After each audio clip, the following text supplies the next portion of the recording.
ഇന്ന് തന്നെ ഡൗൺലോഡ് ചെയ്യൂ. കാണൂ നിങ്ങളുടെ ഫേവറേറ്റ് ഷോസ്. ഇന്ന് ഭക്ഷ്യവിഷബാധയേറ്റ് കുറെ എണ്ണം ചാവും. എവിടെയാണെന്ന് രാജീവിന് അറിയാലോ അല്ലേ? ആ, എനിക്ക് മനസ്സിലായി മാഡം. ഞാൻ എന്താണ് ചെയ്യേണ്ടതെന്ന് മാത്രം പറഞ്ഞാൽ മതി. ആ കമലെ കൊലക്കേസിൽ പ്രതിയാക്കി അറസ്റ്റ് ചെയ്ത് ജയിലിലടക്കണം. നമുക്ക് സ്കൂളിലേക്ക് വാ.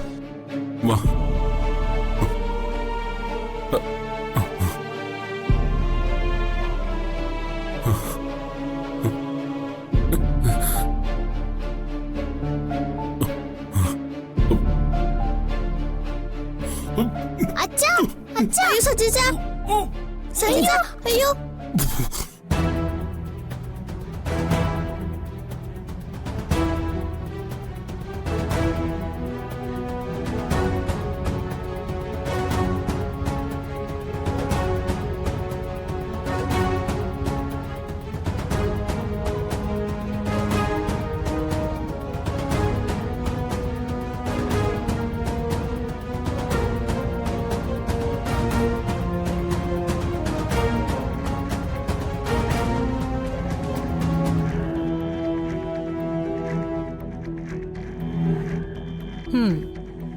ഹലോ മൂർത്തി.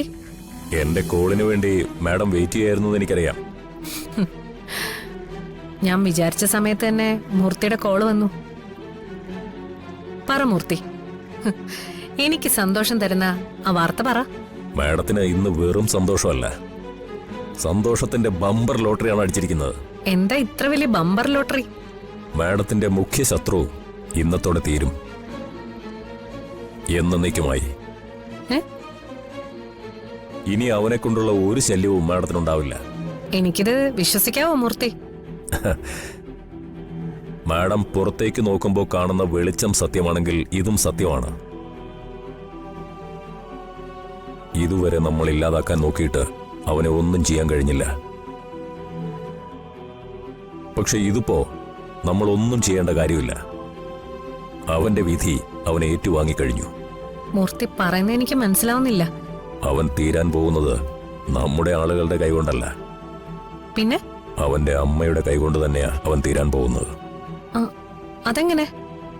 ഇന്നലെ രാത്രി നമ്മൾ വിഷം കലർത്തിയ പഴങ്കഞ്ഞി ഇന്ന് രാവിലെ ആദ്യം കഴിച്ചത് ആരാണെന്ന് മാഡത്തിന് അറിയാമോ?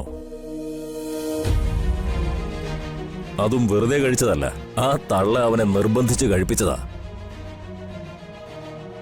അവരുടെ കൈകൊണ്ട് തന്നെയാ വിഷം അവന് സ്നേഹത്തോടെ വിളമ്പിക്കൊടുത്തത്. വളരെ വളരെ സ്നേഹത്തോടെ. അവനത് സന്തോഷത്തോടെ കഴിക്കുകയും ചെയ്തു. മൂർത്തി, ഇത് കേട്ടിട്ടേ എനിക്ക് സന്തോഷം സഹിക്കാൻ പറ്റുന്നില്ല. വിഷം കലർത്തിയ പഴങ്കഞ്ഞിയും കഴിച്ച് കുട്ടികളുമായി അവൻ സന്തോഷത്തോടെ കാറിൽ കയറി സ്കൂളിലേക്ക് പോയിട്ടുണ്ട്. വഴിയിൽ എവിടെയെങ്കിലും അവൻ ചത്തുവീഴും. എവിടെയാണെന്ന് കുറച്ചു കഴിയുമ്പോ ഞാൻ മാഡത്തെ വിളിച്ചു പറയാം. അത് പോരാ മൂർത്തി, അവൻ ചാവുന്നത് നമുക്ക് ഉറപ്പുവരുത്തണം. നമ്മുടെ ആളുകളോട് പിന്നാലെ പോകാൻ പറ. എന്നിട്ട് അവൻ ചത്തൂന്ന് ഉറപ്പുവരുത്തുന്നത് വരെ അവര് കൂടെ ഉണ്ടാവണം. ഇനി അഥവാ അവൻ വഴിയിൽ വീണ് ചത്തില്ലെങ്കിൽ, എവിടെയെങ്കിലും അവശനായി വീണ് കിടക്കുകയാണെങ്കിൽ എടുത്തു വല്ല കൊക്കയിലും കൊണ്ട് തള്ളിയേക്കണം. ശരി മാഡം, ഞാൻ ഇപ്പൊ തന്നെ നമ്മുടെ ആളുകളോട് വിവരം പറയാം. പറഞ്ഞാ പോരാ, ചെയ്യിപ്പിക്കണം. മൂർത്തി, ഈ ബമ്പർ ലോട്ടറിയുടെ വിജയം എനിക്കിന്ന് ആഘോഷിക്കണം. വെറുതെ ആഘോഷിച്ച പോരാ, പടക്കം പൊട്ടിച്ച് തന്നെ ആഘോഷിക്കണം.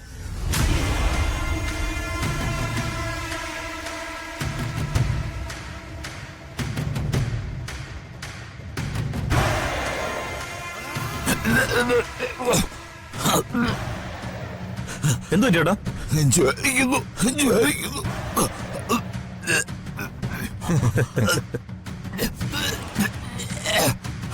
ചേട്ടാ, നമുക്ക് ഹോസ്പിറ്റലിൽ പോവാം. ആശുപത്രിയിൽ പോവാം.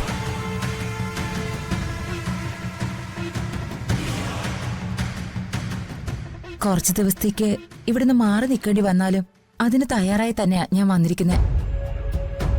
രാജീവേട്ടന് ഒരു വാക്ക് പറഞ്ഞാ മതി.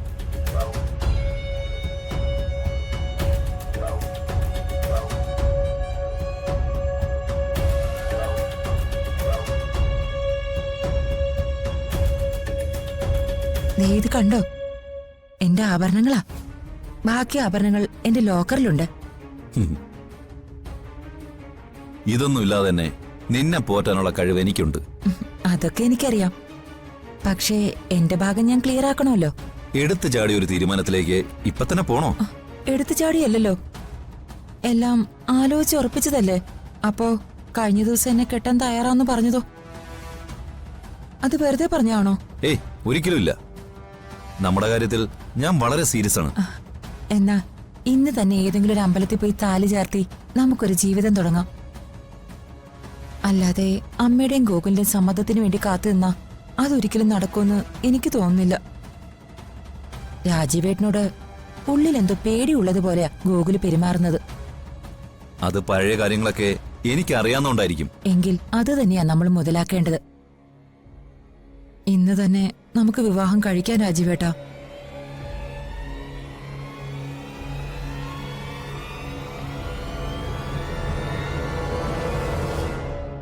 അത് കട്ടിയേ, പിന്നെ സംസാരിക്കാം. ഇപ്പൊ നമ്മുടെ കാര്യം സംസാരിക്കും. Hello madam. ഹലോ രാജീവ്, നിങ്ങൾ എവിടെയാ? ഞാൻ കുറച്ച് ദൂരെ. എന്താ രാജീവ് ഇത്? ഒരു നല്ല കാര്യം സംഭവിക്കാൻ പോകുമ്പോ താൻ ഇങ്ങനെ ദൂരെ പോയി നിന്നാ എങ്ങനെയാ ശരിയാവുക? ഞാനും ചില നല്ല കാര്യത്തിന്റെ ഒരുക്കത്തിലാ. രാജീവിന്റെ കൂടെ വേറെ ആരെങ്കിലും ഉണ്ടോ? ആ, എനിക്ക് വളരെ വേണ്ടപ്പെട്ട ഒരാളുണ്ട്. എന്നാലേ ആ വേണ്ടപ്പെട്ട ആളിന്റെ അടുത്തുനിന്ന് ഒരു 2 ചുവട് മാറി നിന്നാ ഞാനൊരു സന്തോഷ വാർത്ത പറയാം. മാഡം നിൽക്ക്.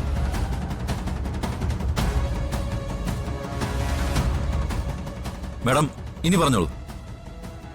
ഇന്ന് ഭക്ഷ്യ വിഷബാധയേറ്റ് കുറെ എണ്ണം ചാവും. എവിടെയാണെന്ന് രാജീവിന് അറിയാലോ അല്ലേ? ആ, എനിക്ക് മനസ്സിലായി മാഡം. ഞാൻ എന്താണ് ചെയ്യേണ്ടതെന്ന് മാത്രം പറഞ്ഞാൽ മതി. ആ കമലെ കൊലക്കേസിൽ പ്രതിയാക്കി അറസ്റ്റ് ചെയ്ത് ജയിലിലടക്കണം. ആ വൃത്തികെട്ട പഴങ്കഞ്ഞി കട അവിടെയുള്ളതെല്ലാം ചവിട്ടി പൊട്ടിച്ച് കെട്ടിപ്പൂട്ടി സീല് വെക്കണം. എന്താ, അത് ചെയ്യാൻ പറ്റില്ലേ? മേഡം എന്നോട് ചെയ്യാൻ പറ്റില്ലെന്ന് ചോദിക്കേണ്ട ഒരു കാര്യമില്ല. ഒരു ഉത്തരവിട്ടാൽ മാത്രം മതി, ഞാനത് ചെയ്തിരിക്കും. ഹാ, എങ്കിൽ ഇതെന്റെ ഉത്തരവായിട്ട് കരുതിക്കോ. മേഡത്തിന്റെ ഉത്തരവ് നടപ്പാക്കാൻ എന്റെ പോലീസ് വാഹനം പുറപ്പെട്ടു കഴിഞ്ഞു. സബാഷ്. പുറപ്പെടുമ്പോ ഒരു കൈവലം കൂടെ കരുതിക്കോണം. ആ വൃത്തികെട്ട സ്ത്രീയെ കൈവിലങ്ങ് വെച്ച് വേണം എല്ലാവരുടെയും മുമ്പിൽ കൂടെ കൊണ്ടുപോവാൻ. അവരുടെ കയ്യിൽ വിലങ്ങണിയിക്കുന്ന ഒരു ഫോട്ടോ എടുത്ത് ഞാൻ മേഡത്തിന് അയച്ചു തരാം. അത് കാണുമ്പോ മേഡത്തിന് കൂടുതൽ സന്തോഷാവും.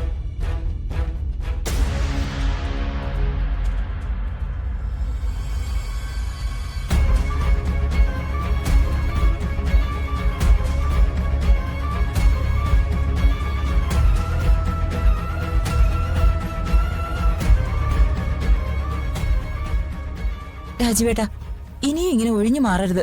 എനിക്ക് ഇന്ന് തന്നെ ഒരു തീരുമാനം അറിയണം. എല്ലാം നമുക്ക് തീരുമാനിക്കാം.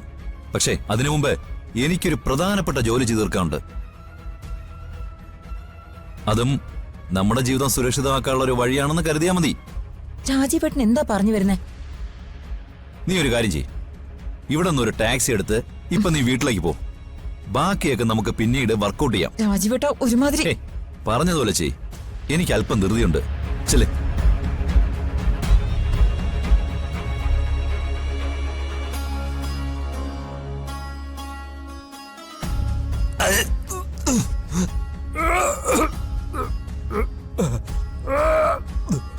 എന്താ മക്കളേത്?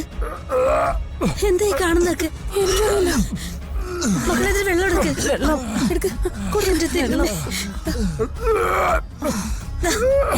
ഇത്ര വെള്ളം കുടിക്കും. ചേട്ടാ വെള്ളം.